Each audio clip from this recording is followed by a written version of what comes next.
नमस्कार दोस्तों, RC channel पर आप सभी का स्वागत है। तो आज इन्फॉर्मेशन नहीं, आज एक बहुत ही खास वीडियो होने वाली है। जो भी स्टूडेंट्स बी फार्मेसी में एडमिशन ले चुके हैं या फाइनल ईयर में है, थर्ड ईयर में है, फोर्थ ईयर में है, किसी ईयर में है, उनके लिए आज बहुत ही खास हो। और जो नए स्टूडेंट हैं उनके लिए भी खास हो, क्योंकि आपको बी फार्मेसी में अगर आपने एडमिशन लिया है तो कुछ सोच समझ कर ही लिया होगा। और वो जो जानकारियाँ जो हम आपको देने वाले हैं वो बहुत ही खास होने वाली, क्योंकि अभी फ़िलहाल जैसे कि आप देख सकते हो, मैं फार्मेसी स्टोर यानी कि मेडिसिन की दवाई की दुकान पे मैं बैठा हूँ और इसके बारे में थोड़ा सा हम आपको बताएंगे। लेकिन आज के बाद जो वीडियो आएगी हमारे चैनल पर, तो मेडिसिन से रिलेटेड यानी कि घर में कौन कौन सी दवाइयाँ रखते हैं, क्या क्या होती है, लगभग कौन कौन सी, क्योंकि आजकल जो बच्चे हैं पता क्या, जैसे नॉर्मल बीमारी बुखार होता है, जैसे बुखार हो गया, सर्दी जुकाम हो गया, तो नॉर्मल जाकर मेडिकल स्टोर पर कहते हैं कि मुझे जुकाम है, वो 10 रुपये की 2 खुराक दे दो, 3 खुराक दे दो। लेकिन आप एक फार्मासिस्ट हैं तो आपको ये लैंग्वेज यूज़ करते हुए बहुत ही एक गलत लगता है। तो आपको थोड़ा सा दवाइयों का नॉलेज होना ज़रूरी है। सबसे पहले हम आपको ये बताएंगे कि एक फार्मेसी में किस तरह से सामान को, मतलब किस तरह से मेडिसिन को रखा जाता है। सबसे पहली बात तो ठीक है, जैसे सबसे पहले देखा कि पीछे एक सॉफ्टवेयर है, हमारे कंप्यूटर है, इसमें क्या होता है कि सारी मेडिसिन जितने भी दवाई हमारी इस फार्मेसी में है वो सारी की सारी इसमें स्टॉक में चढ़ाया जाता है। यानी कि जो भी मेडिसिन है, कि मान लो कोई पैरासीटामोल, तो आप सबको जानते हैं, पैरासीटामोल हो गया, सिट्राजिन हो गया, बहुत सारी दवाइयाँ होती हैं। सबसे पहले बात, इसलिए सॉफ्टवेयर रखा जाता है, ठीक है, कि अगर मतलब कोई भी स्टॉक आता है तो उसको इस सॉफ्टवेयर में चढ़ाया जाता है। इसलिए चढ़ाया जाता है ताकि कि भाई ख़त्म होने पर पता लगता है कि भाई दवाई हमारी ख़त्म हो चुकी है। जैसे कि हम किसी को दवाई दे रहे हैं तो बिना सॉफ्टवेयर पे चढ़ाए हम दवाई नहीं दे सकते किसी को, ठीक है। उसमें से क्या होता है, सॉफ्टवेयर में उसकी सिर्फ चढ़ाते नहीं, उसकी एमआरपी भी चढ़ाते हैं, कितने में खरीदे, परचेज रेट, सब कुछ इसमें चढ़ाया जाता है, ठीक है। जैसे आप इसमें सॉफ्टवेयर में को मेडिसिन को डालते हो, उसका रेट आ जाता है, उस पर अपना डिस्काउंट दे सकते हो।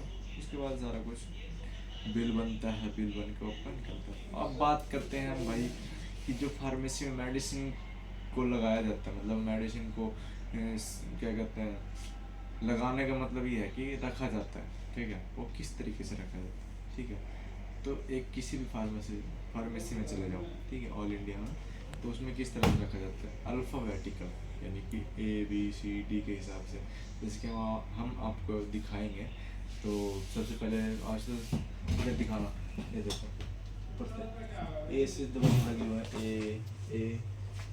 ए से शुरू होती है, A B, मतलब इस तरह से नीचे पूरी की पूरी जिस तरह से देखते जा रहे हो, ABCDEF, इधर भी है सारी, मतलब ये जो आप देख रहे हो ABCDEFGHIJKLM, मतलब अल्फ़ाबेटिकल तरीके से लगाया गया है।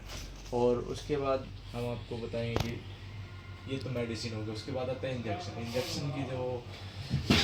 की जो वो होती है, खान अलग अलग से बनाया जाता है। उसमें आपको जैसे अलग से मेडिसिन इंजेक्शन लगाया गया, इंजेक्शन में हो गया भाई मिकोमिक्स हो गया, डेक्सन हो गया, डिकल हो गया। ये तो मान लो एक छोटी सी फार्मेसी है, और लेकिन अब जिस तरह से बड़े फार्मेसी में जाओगे ना, उसमें बड़े तरीके से लगाया जाता है।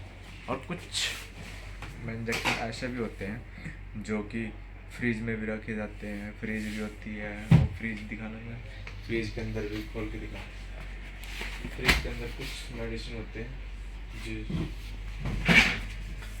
कुछ मेड कुछ मेडिसिन होते हैं जो फ्रीज में रखे जाते हैं। जैसे देखो ये निकोपाल है, बहुत सारे इंजेक्शन होते हैं, क्योंकि ये टेम्परेचर पर ही रखा जाता है। बिना टेम्परेचर के आप इसको, गर्मी में ज़्यादा टेम्परेचर हो तो ये ख़राब हो जाते हैं, इसलिए इनको फ्रीज में सेपरेट रखा जाता है।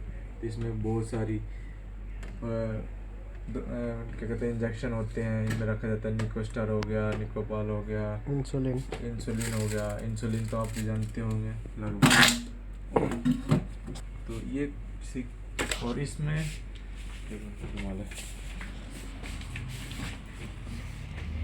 और इसमें क्या होता है कि टेम्परेचर सेट किया जाता है कि इतने टेम्परेचर पर इस इंजेक्शन को रखना चाहिए, तो ये होता है। तो उसके बाद अब बात करते हैं कि कुछ दवाइयाँ होती हैं, ठीक है, सिरप होता है, तो हम इसी तरह से आपके लिए और भी वीडियोस रेगुलर लाने की कोशिश करेंगे। इसमें हम आपको ये बताएंगे कि भाई आपको कौन कौन सी दवाइयाँ, मेन जो दवाइयाँ, आप जैसे हॉस्टल में आओगे, नए स्टूडेंट्स हॉस्टल में रहेंगे तो सर दर्द हो जाता है, सर दर्द बुखार नॉर्मल हो ही जाता है, तो उसके लिए आपको पहले से तैयारी रखना है, अपना अपने पास रखना है, ना कि स्टोर पर जाकर कहना है कि भैया 2 खुराक दवाई दे दो। ऐसा काम नहीं करना। आप एक फार्मासिस्ट बनने वाले हो या थर्ड ईयर में तो यानी बन चुके हो, सेकंड ईयर में कोई से भी ईयर में तो यानी बन चुके हो, अगर आपने एडमिशन ले लिया है तो आप बन ही जाओगे।